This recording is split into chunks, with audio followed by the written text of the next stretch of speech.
was learning the recorder, there was a view of technique as being very robotic, or if you play in a technical way, that's a bad thing. I just find that it's an artist's toolbox.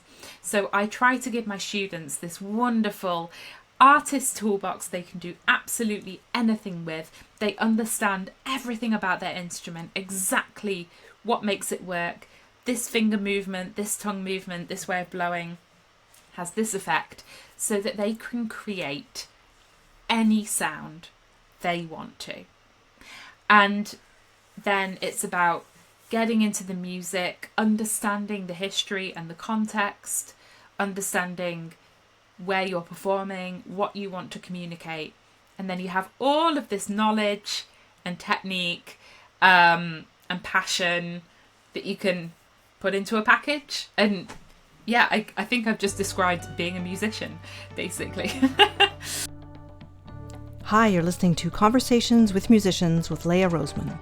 This podcast strives to inspire you through the personal stories of a diversity of musicians with in-depth conversations and great music that reveal the depth and breadth to a life in music. Sarah Jeffery is a wonderful and versatile recorder player based in the Netherlands, known worldwide for her outreach with her YouTube project Team Recorder, which at the time of this podcast release has well over 205,000 very engaged followers. She's the recorder professor specializing in contemporary music at the Royal College in London, and we talked about her work teaching recorder technique, improvisation in different styles, her varied career including experimental theatre, and her synesthesia, which directly informs her work as a musician. There's lots more to this wide-ranging episode, which features some fantastic recorder performances as well. Like all my episodes, you can watch this on my YouTube channel or listen to the podcast, and I've also linked the transcript to my website, leahroseman.com. The podcast theme music was commissioned from composer Nick Cold, and you can use the timestamps to navigate the episode.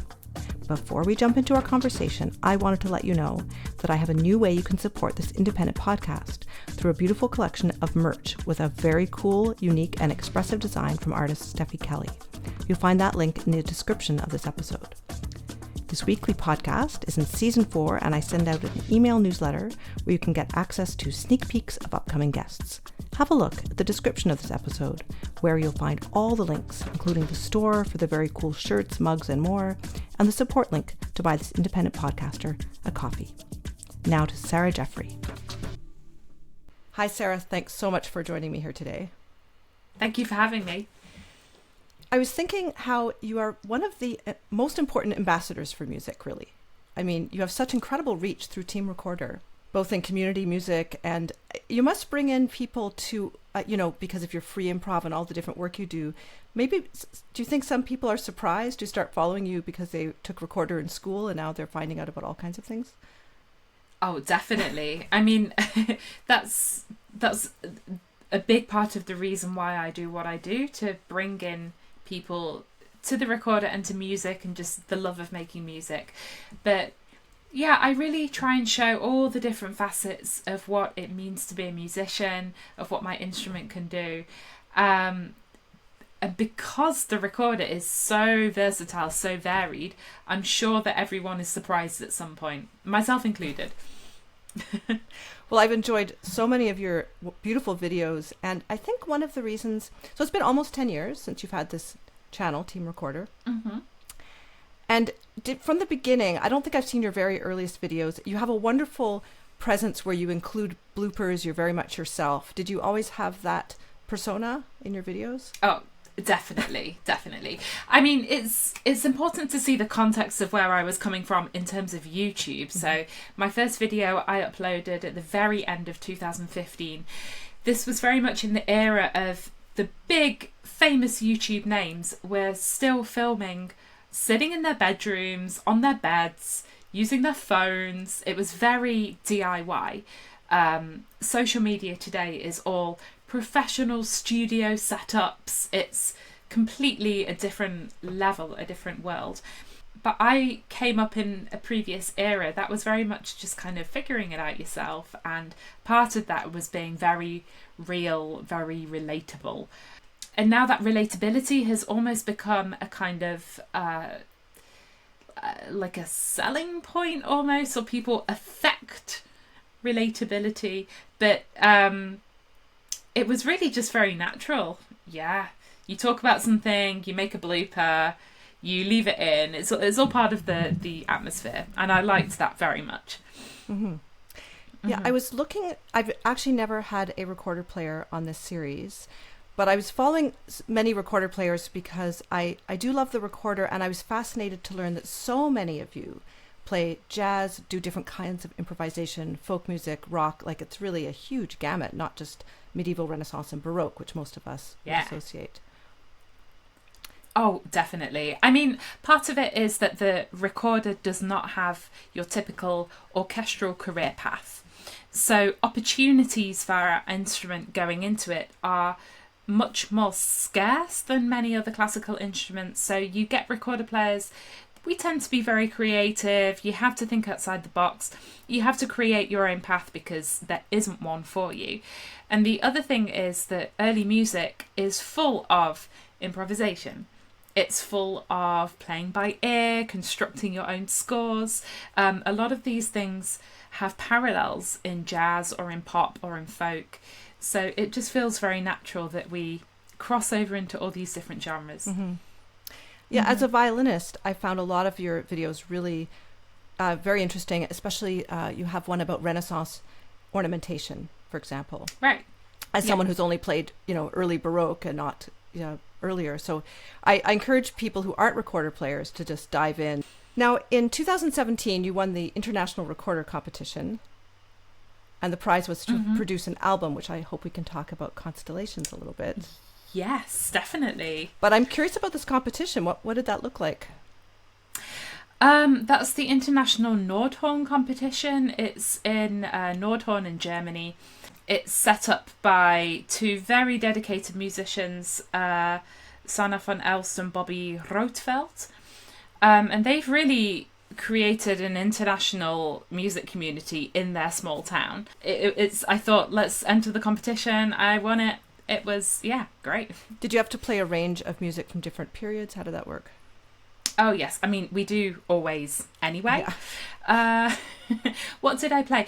Oh, I'll tell you, the thing that attracted me to the competition was that they always have a contemporary music prize with a set work. And that year, the set work was this piece that by chance I had studied. And I can tell you, that was the most difficult, challenging piece I have ever played in my life. It took me a year to study this piece. It was called Liturgy of Darkness 5 by Raphael Reiner. And I looked at it and thought, why is this on the set list? So I was like, well, I poured a year of my life into learning this piece. I'm going to go and play it. So I did. I went and played it, and it was nice. I won the Contemporary Music Prize as well by playing that ridiculously difficult piece. It's a beautiful piece, but it's very, it's very challenging. Yeah. I'm sure you have collaborations with composers, and you have to advise them on what's possible on the recorder and what's manageable. Yes.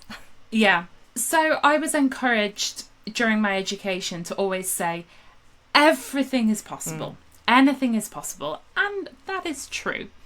But the recorder is a special instrument. It has vulnerabilities. It has its own danger and fragility. So even though everything is possible, there are very many things that work better than others. It definitely has its idiosyncrasies.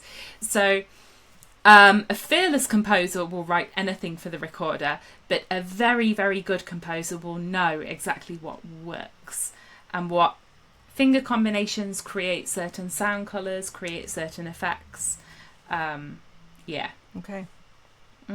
So the prize, you're able to produce your first, your debut album, Constellations, which I bought on your website, and so I will point people, everything will be linked right in the description of this podcast. The central work is Vermont Counterpoint by Steve Reich. So you got permission to do this on recorder. Do you want to speak about that? Yeah, so this was a little passion project of mine. I love the piece Vermont Counterpoint. It's originally for flute and electronics. And I really wanted to make a recorder arrangement. So I worked with sound artist Mushfiq Can Muftuolu, and we augmented the piece with electronic sounds. So the original piece is for different flutes, traverse flutes, that has a wider range than the recorder. You can play all of those notes on the recorder, but then you spend the entire piece up in the third register of the instrument. I just don't think it sounds very nice. So we chose to take the register down so it sounds sonorous, but the low notes that we miss, we use synthesized sounds. You know, it's a piece with a backing track. We made that into this 8-speaker surround sound that moves as you play. So it was a little bit like taking the electronics from the 80s into the 21st century. Now, I assumed you hadn't performed it live, but is it possible to do live? Oh, absolutely. Okay. Yeah, I perform it live a lot. It's, I mean, we have our 8-speaker version and we have our stereo version. So basically, I can rock up anywhere and perform it. Okay. Yeah. Well, it's so immersive. You know, of course, I listened with headphones. Yeah, I think 11 layers, 148 samples, something like that. It was mind-bending to record. I was also something like 7 months pregnant, so it was a whole experience. You're about to hear an excerpt from Steve Reich's minimalist masterpiece, Vermont Counterpoint, and you can listen to the whole work on Sarah Jeffery's album, Constellations, which you'll find linked in the show notes of this podcast.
And also on this record, you have your trio. It's axoLot. axoLot, yeah. So you have two versions. Oh, Virgo Splendors. You have this trio version with. So I thought that might be nice to include some of that. And this trio is important in your life as well. Yeah, very much. Yes, so trio axoLot. It's a chamber ensemble I've been playing in since 2012, I think. Two very dear friends of mine, and we're a recorded trio, but we play early music, contemporary music, theatre, improvisation. We've done many different things over the years, and it's just like this wonderful petri dish of being able to experiment with anything we want to. Mm-hmm. O Virgo Splendens is a 14th century canon, and Sarah Jeffery writes in the program notes that canons are perhaps one of the earliest forms of minimalism. There are two versions of this on her album Constellations, and what you're about to hear is the trio version performed by trio axoLot. This is a short excerpt, and the link to this album is in the description of this podcast.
Yeah, and I remember the first time I heard this album, I think I was out in my garden doing some weeding, and then this piece came on, the Austro with the circular breathing with around the F, and it was just this super spacey, wonderful thing. And it's the kind of thing like I might not choose to listen to it, but then I was completely immersed, and it's really just you get into this moment. It's very meditative.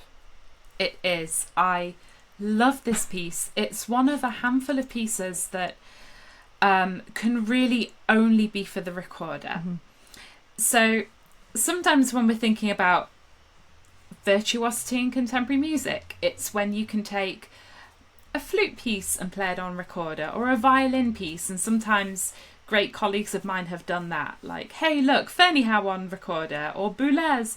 But this piece, Austro by Giorgio Tedde, it was written for only our instrument. You play the F, the lowest note, so you're closing all the holes. And with these tiny finger movements and changes of breath pressure, you hit all of these different harmonics, really constellations. That's where the name of the album came from.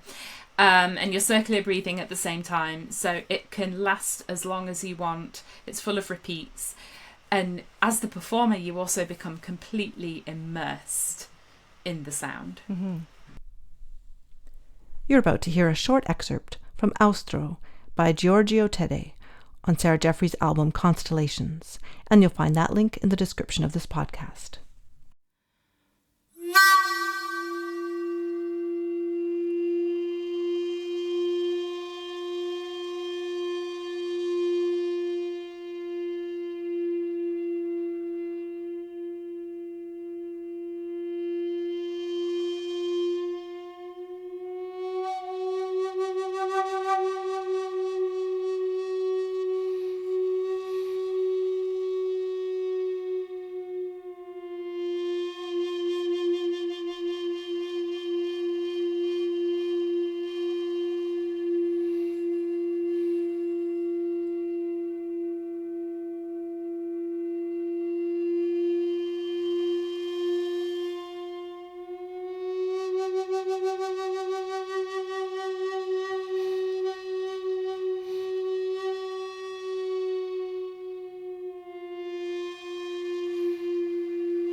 Mm-hmm. Did you know other works by that composer?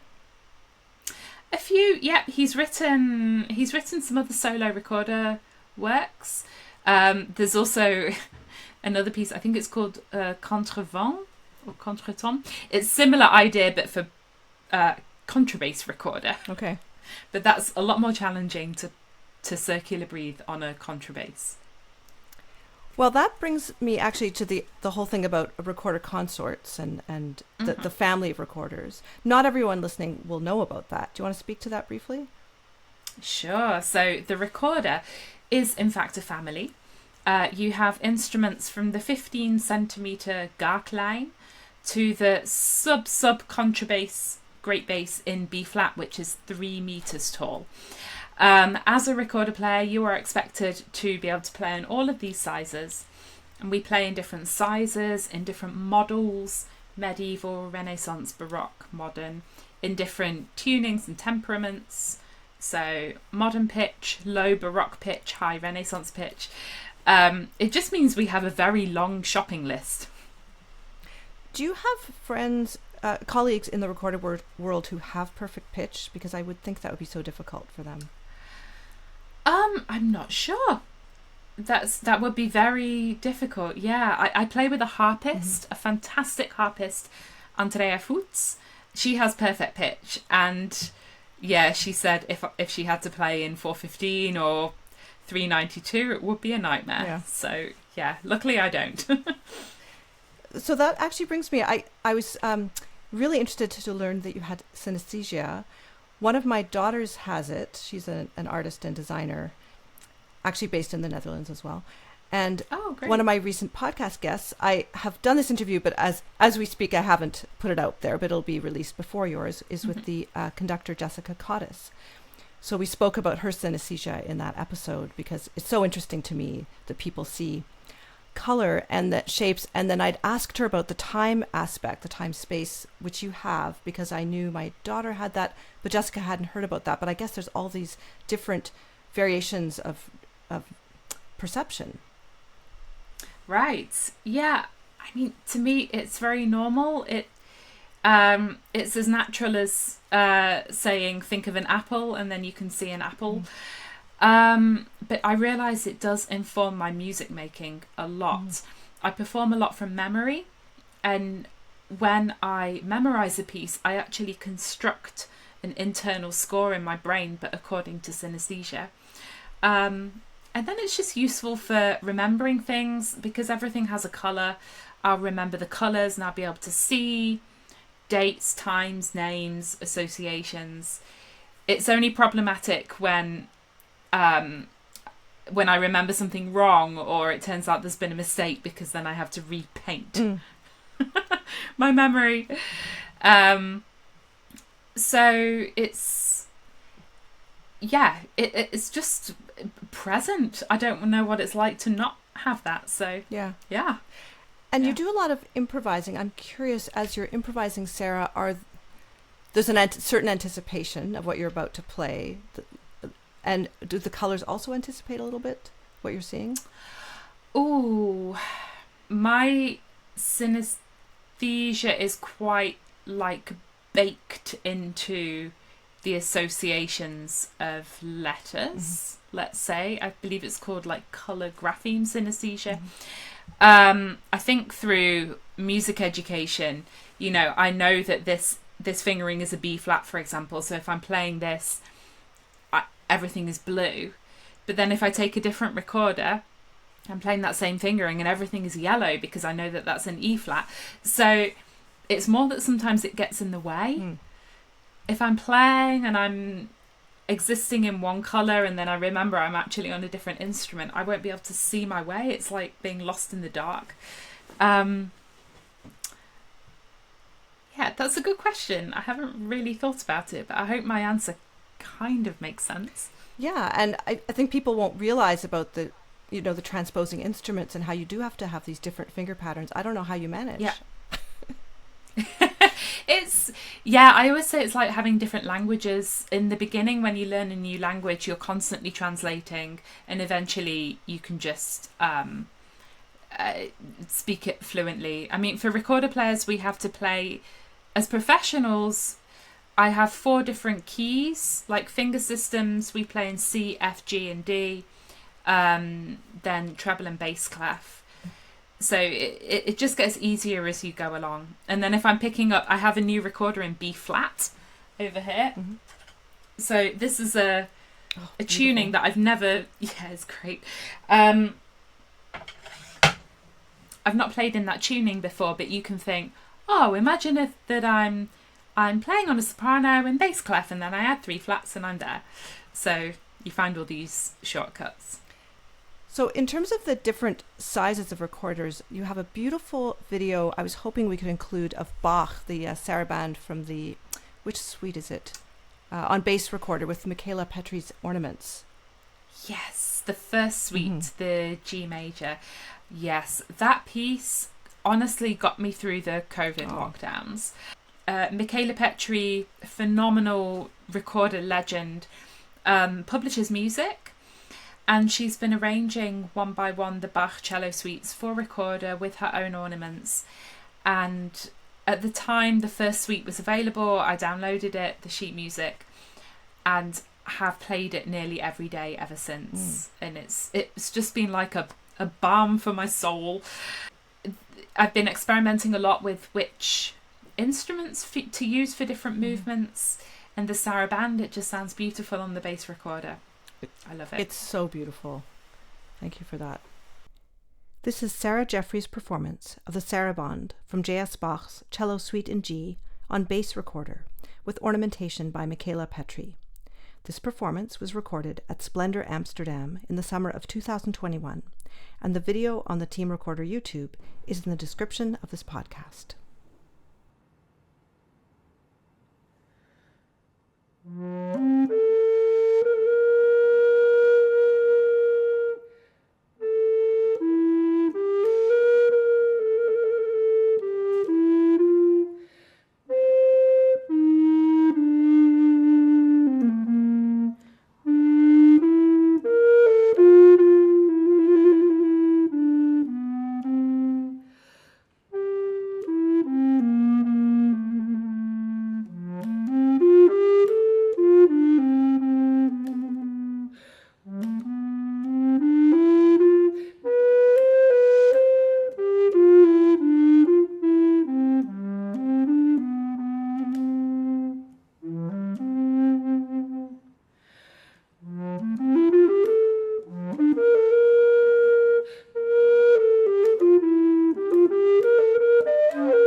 You mentioned you were 7 months pregnant when you recorded Constellations. Yeah. I do speak to a few parents on this series, and I have a couple of kids who are now grown up. And what I find interesting as musicians, professional musicians, is how to navigate arts education for our kids. Right. Yeah. Well, is it something that you discuss with your partner? Is it, do we push? Do we expose them to a broad range of things? You know what I mean? That is such a good question, and that's exciting to talk about. So, aside from being a parent, I think that arts education, music education, is one of the most essential things in society. I firmly believe that if we had really excellent music education throughout school, if it was well funded and well supported, society would be much better as a result. It promotes listening, communication, teamwork, empathy, creativity, motivation, problem solving. And I think it's in terms of education, it's a tragedy how much music and the arts has been cut. I'm speaking from the Netherlands, from England, I think in the US as well. So as a parent, I think instilling the joy of music in my child is one of the most important things that I can give her.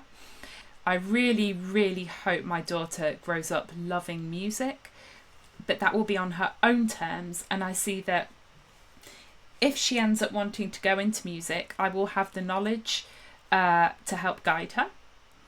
But I'm not going to put any pressure, if that makes sense. Mm-hmm. So at home, our home life is infused with music. We are always listening to music. We have a house full of instruments. We play together all the time. We take her to see concerts. Her life is full of music. And we want music to feel like home. We want it to be full of joy. We want it to always be there if she needs it, but not a source of pressure or panic or stress. Mm-hmm. It's also for my students. If my child or my friends or my students end up being fantastic touring concert musicians, wonderful. If they say, you know what, I just love playing and that's enough for me, fantastic. Mm-hmm. Yeah. Hi, just a short break from the episode, which I hope you're enjoying so far.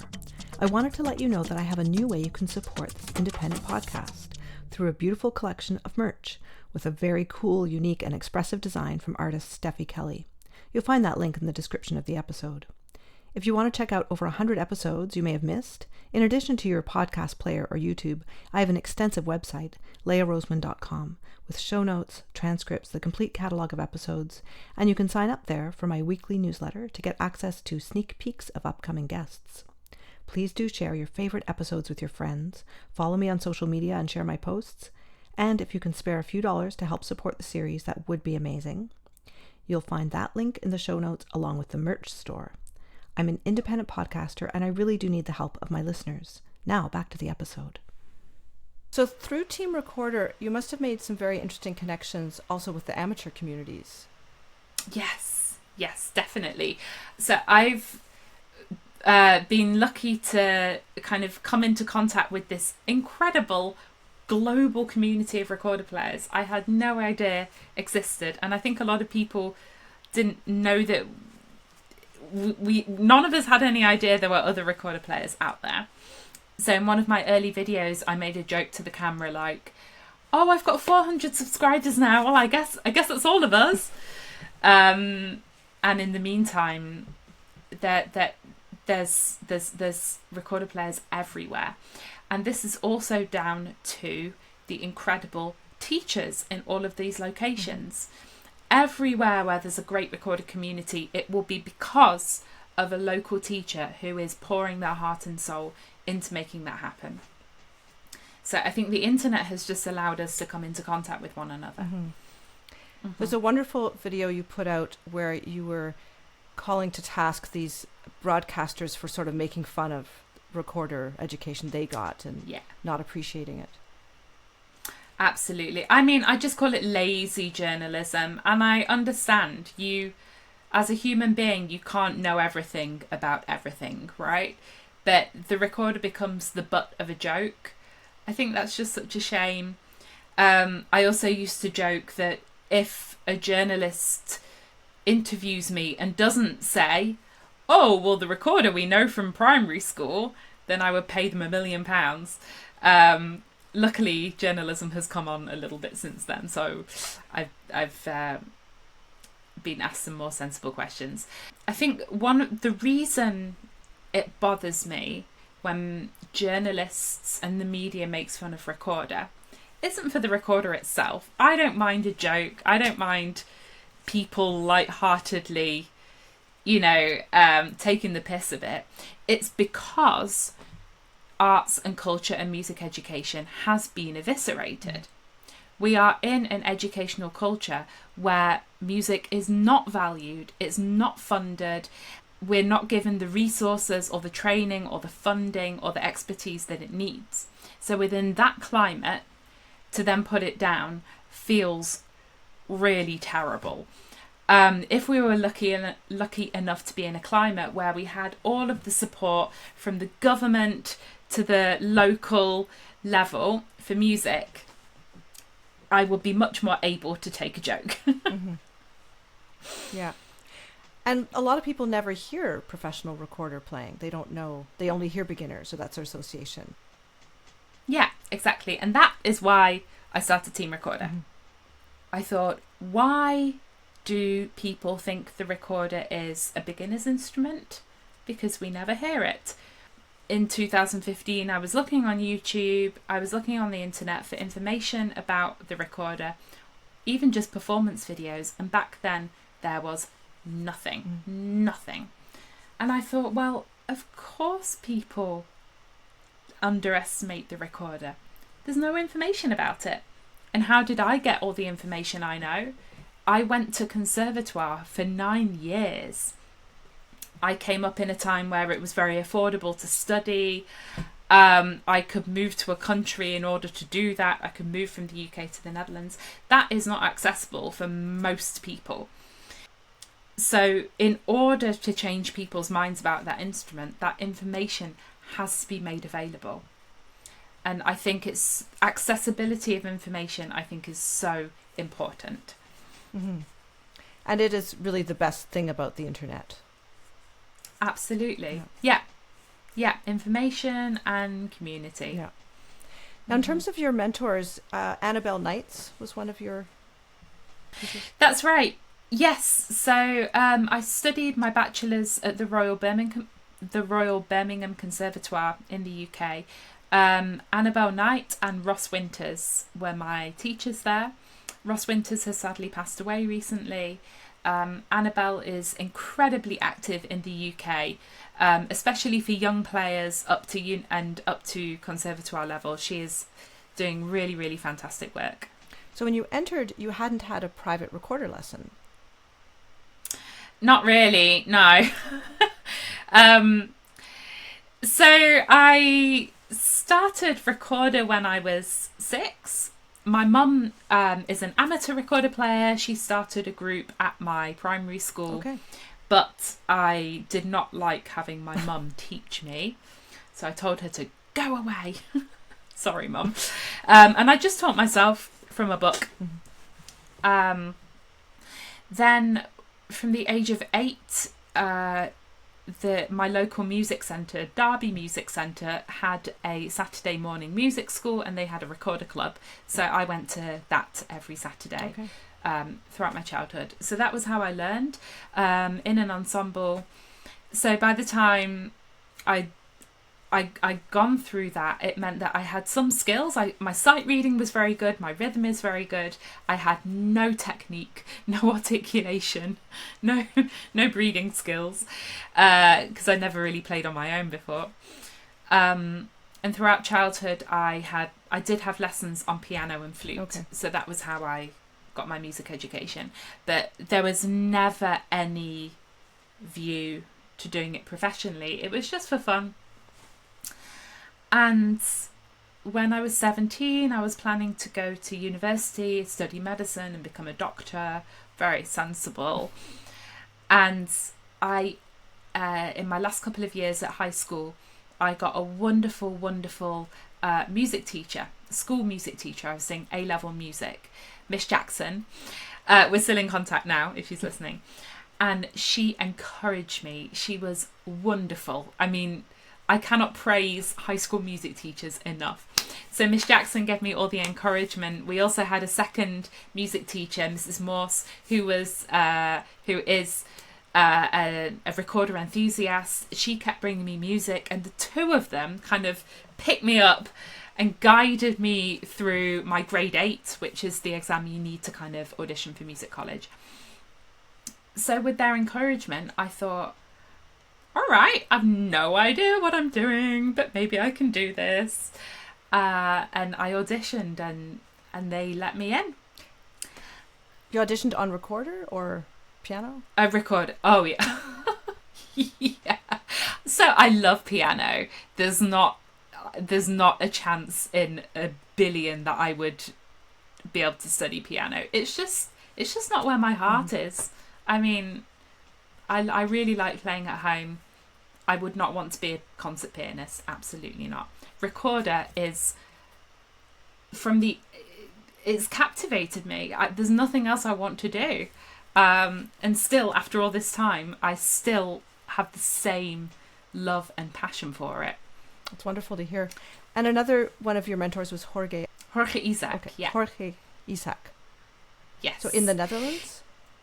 That's right. So after I graduated from Birmingham, I thought, oh, well, I'll move to Amsterdam and do a year of study. 17 years later, I'm still here. But my teacher at the Conservatorium of Amsterdam was Jorge Isaac. He is a real specialist in contemporary music, and he was very inspiring for me in terms of not only contemporary music, but music theatre, improvisation, electronics, just kind of really daring to experiment. Mm-hmm. And your Dutch is pretty good, like you actually do some translation? Yeah. I mean, I speak fluent Dutch. I love languages, and I started learning from the second I got there. So I always try to, just learn it. That's good to hear. I mean, many expats have told me they found it hard because Dutch people tend to speak English back, or it was hard to practice their Dutch.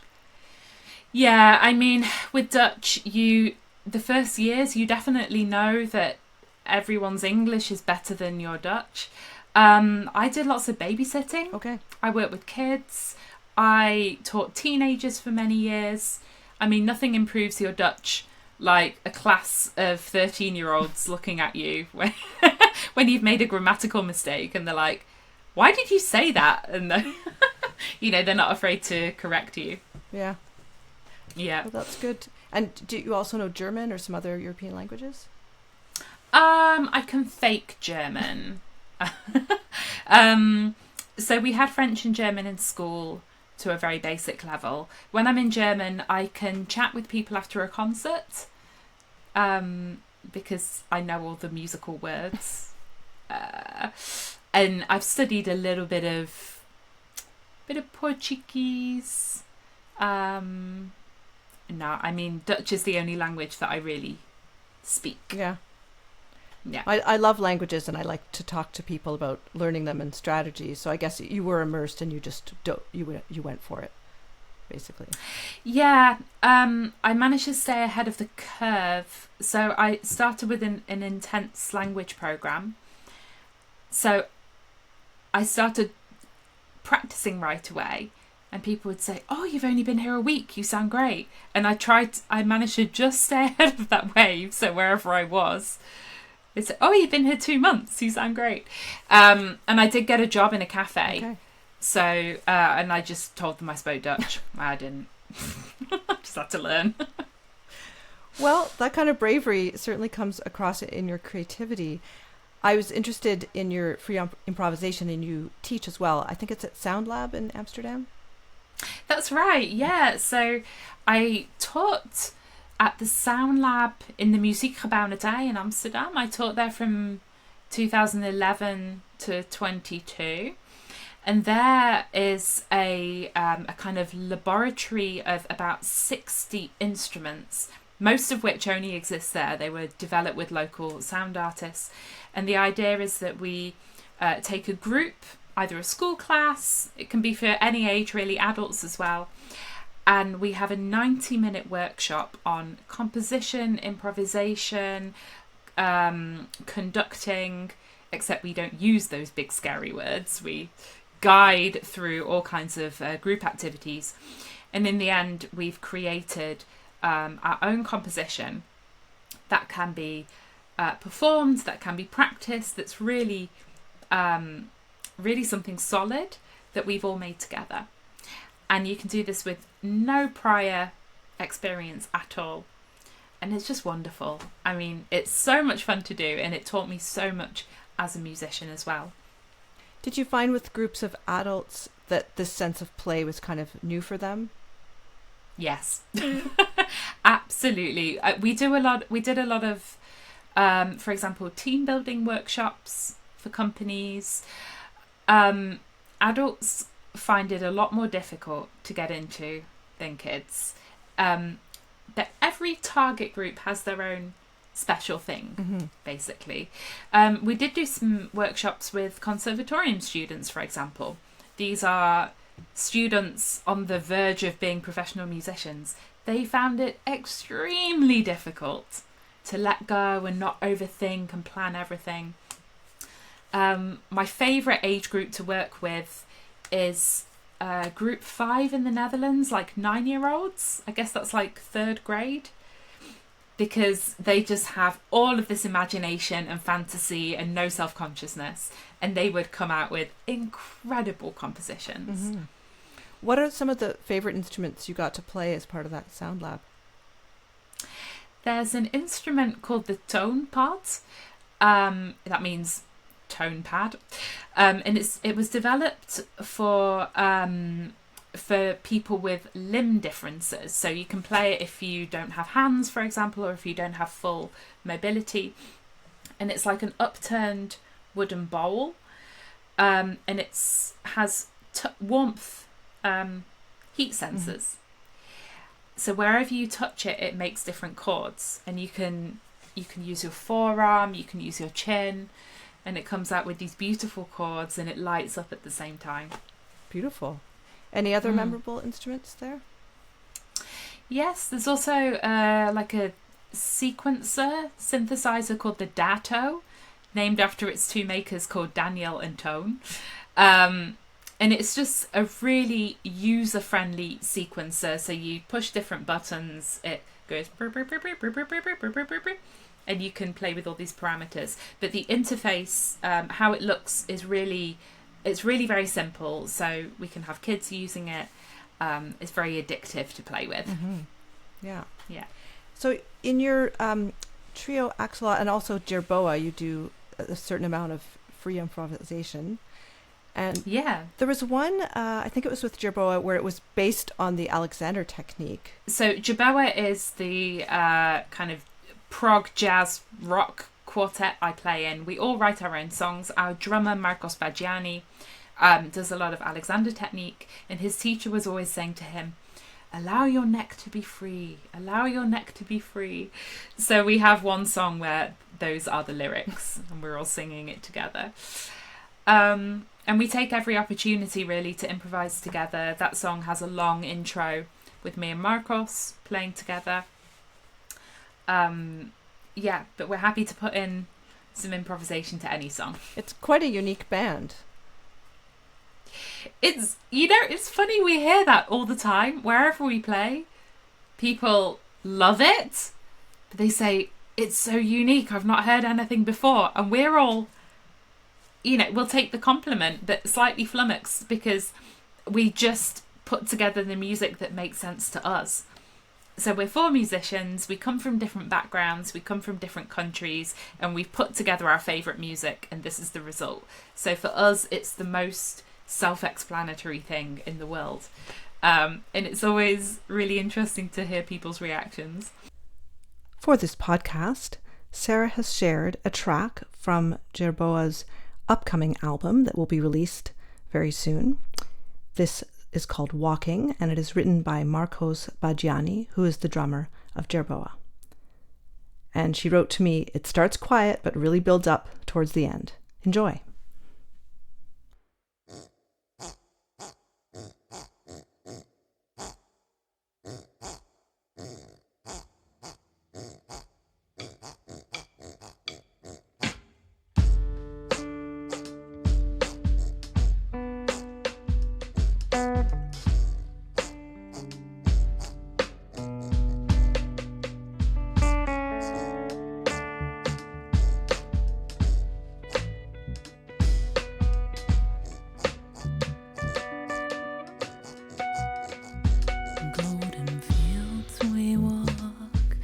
A flowered sky, the moon awaiting the dark of night. Birds sing through the ruins, the crumbling ghosts of nature. And we walk through the last screen in beams of shadow light. No more than that, a tiny little dust. We are just another star in the cosmic dark.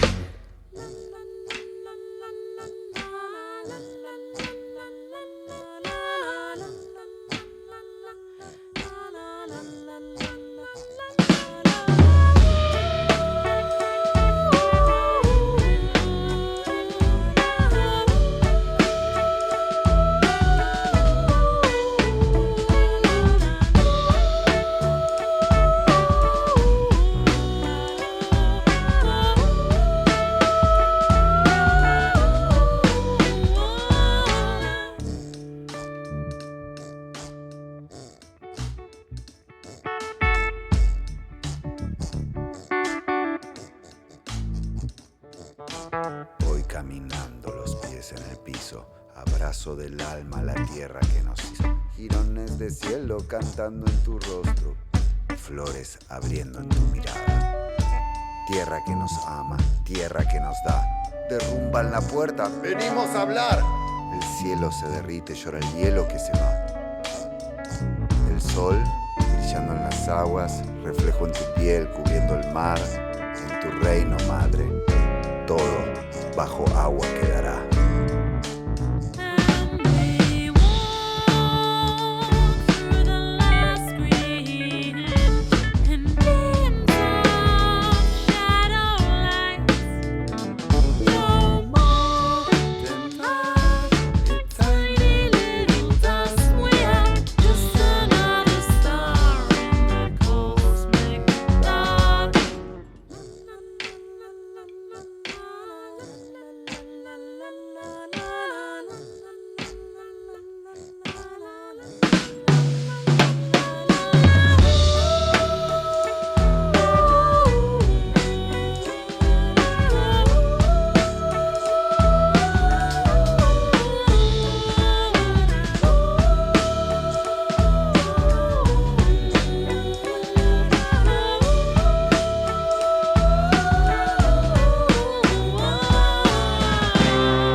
No, I asked about the Alexander technique because I was curious if you'd studied it, because you might have. Yeah, I haven't myself, but Your neck's already free. Marcos has. Yeah. Yeah. Okay. So Sarah, you've done quite a bit of music for music theater for children, for young children. Do you want to speak to some of those projects? Yes. With my theatre company, Theatre Floop, we make music theatre for very young children, aged 2 to 4. And the great thing about that age group is, one, they're very, very open and curious, and the other is that the target audience refreshes itself every 2 years. So that's very handy. But with music and with dance, we made this beautiful show called Uitlogeren, that means sleepover, about the first time you sleep away from home. Another example of a very nice piece I worked on, that was with my trio axoLot, was with Het Zuidelijk Toneel in the Netherlands, the Theatre of the South. And it was called Hoe de grote mensen weggingen en wat er daarna gebeurde, which means when the grown-ups left us and what happened after that. It was a show 2 hours long without a break for children aged 8. And the premise was, it was a story about a village where all the grown-ups suddenly stop loving their children and they leave.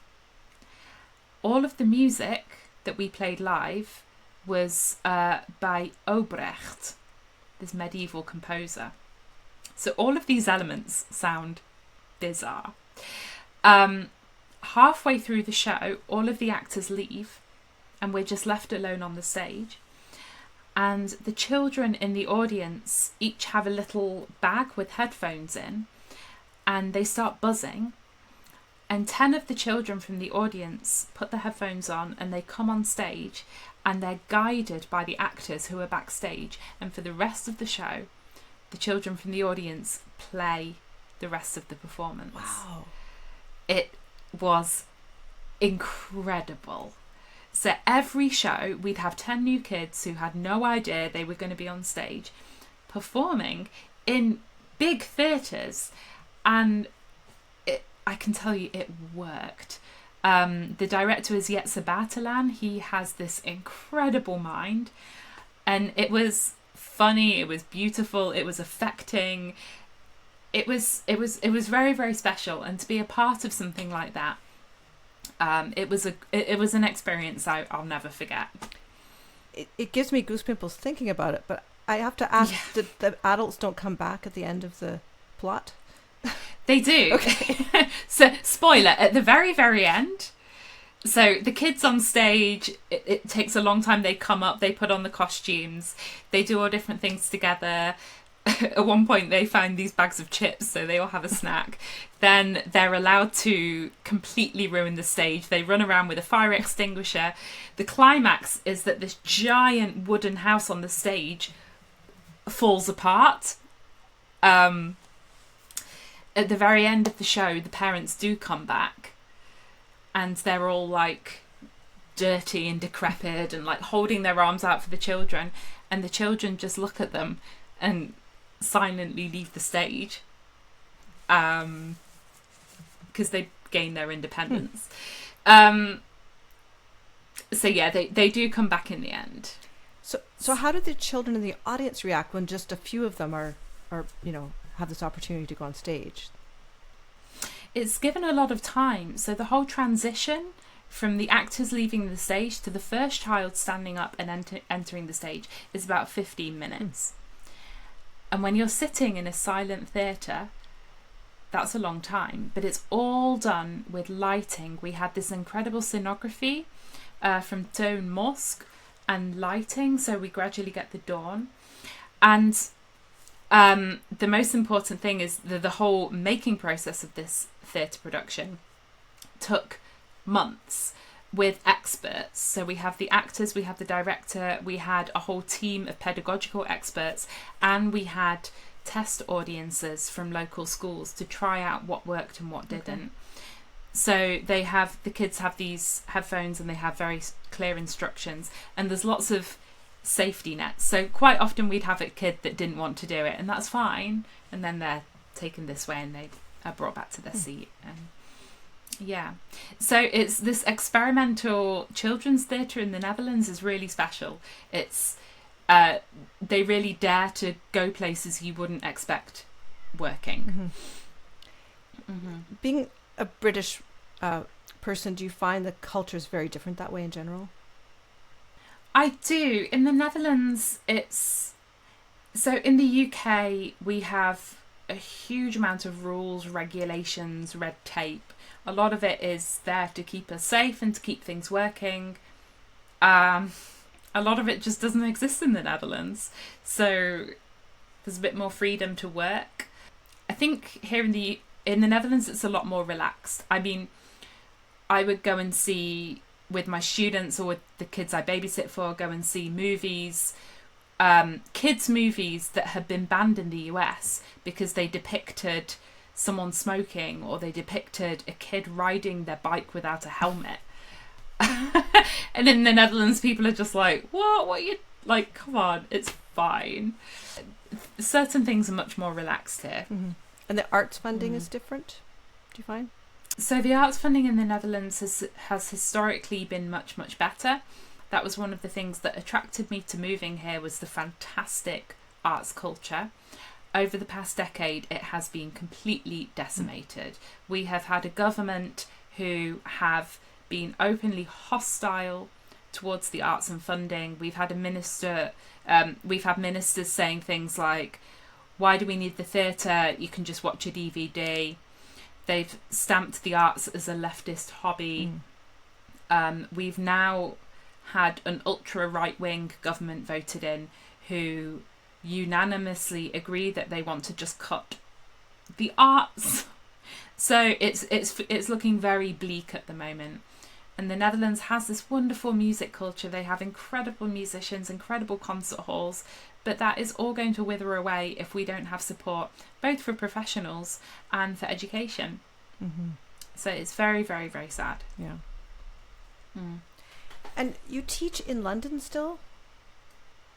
I do. So I am a professor of recorder at the Royal College of Music. I was appointed in 2022. So yes, I teach there. It's wonderful. It's my dream job, so I'm very, very happy to be there. And aren't you the contemporary music specialist for recorder there? Yes. So the recorder department has 3 professors. We're each a specialist, one for Baroque, one for Renaissance, and myself for contemporary. We all take chamber music.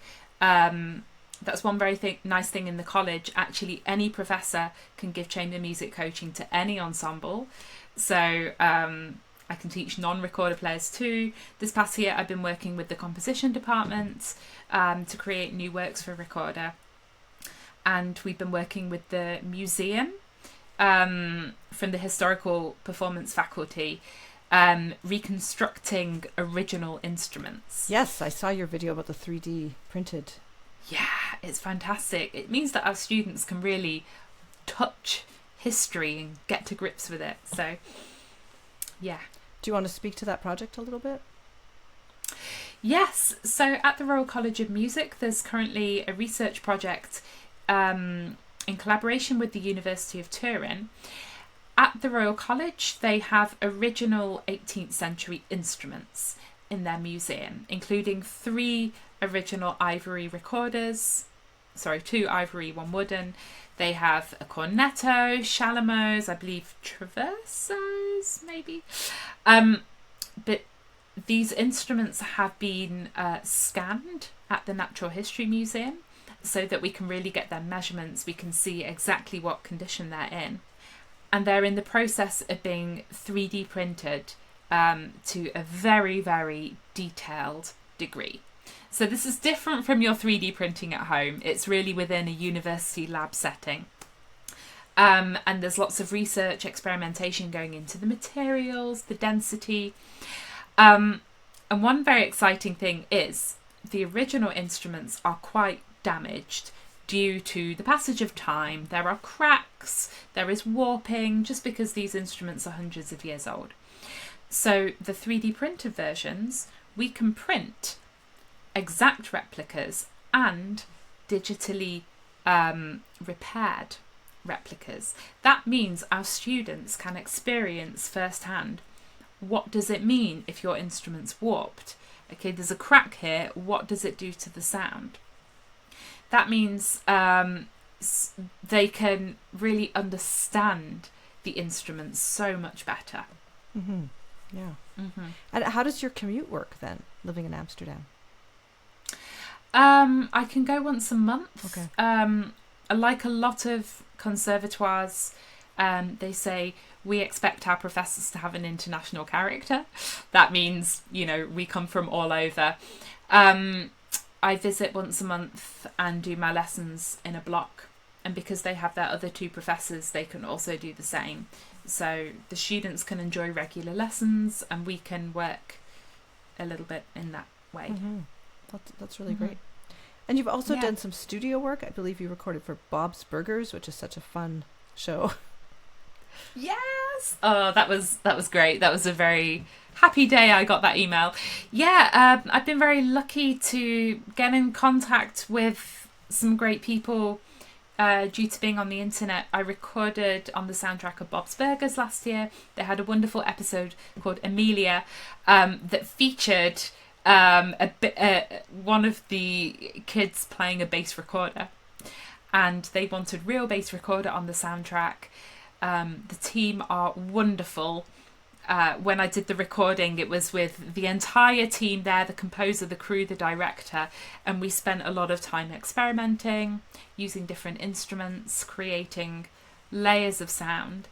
So that was wonderful to see how they not only have an idea for their show, but they really support it with the music as well. Mm-hmm. Yeah. It might be interesting to talk about your teaching. You're teaching at a very high level at the Royal Academy, in terms of teaching your students to take expressive risks. Right. I always tell my students that mistakes are useful data. So I don't want them necessarily to come to their lessons and have everything CD perfect, but they're terrified. I would rather dig into the music and really find their own way of playing it. And if you have to take a risk and make a mistake, great, that has to happen. I also teach technique, and instrumental technique is something I'm very, very interested in, very passionate about. And I feel that when I was learning the recorder, there was a view of technique as being very robotic, or if you play in a technical way, that's a bad thing. I just find that it's an artist's toolbox. So I try to give my students this wonderful artist toolbox they can do absolutely anything with. They understand everything about their instrument, exactly what makes it work. This finger movement, this tongue movement, this way of blowing has this effect, so that they can create any sound they want to. And then it's about getting into the music, understanding the history and the context, understanding where you're performing, what you want to communicate. And then you have all of this knowledge and technique and passion that you can put into a package. And yeah, I think I've just described being a musician, basically. But none of that comes without expectation of falling over and picking yourself up again. Mm-hmm. Mm-hmm.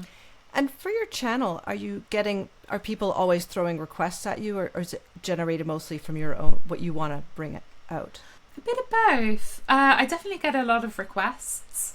In the beginning, I was leaning heavily into recorder technique, because again, that's what I like talking about. I had a lot of kind of ideas with that. Now I'm nearly 400 videos in. Sometimes I say to the audience, like, okay, what do you want to hear? And someone might just have this spark of an idea that I say, okay, great, I'll film that tomorrow. With centuries of musical history, with all the different pieces in our repertoire, instruments, there's almost an infinite number of videos that I can make. So the ideas don't run out. In terms of the Renaissance repertoire, is a lot of it hasn't been recorded, I'm guessing? Well, that's the thing. There's not original Renaissance recorder repertoire doesn't really exist. because we tend to adapt music from other instruments, vocal music, even keyboard music, viol music.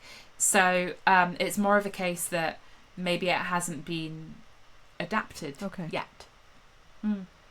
So, but the recorder, excuse my ignorance. So I thought people were playing the recorder in medieval and Renaissance times, but you're saying there wasn't that much written for it till the Baroque.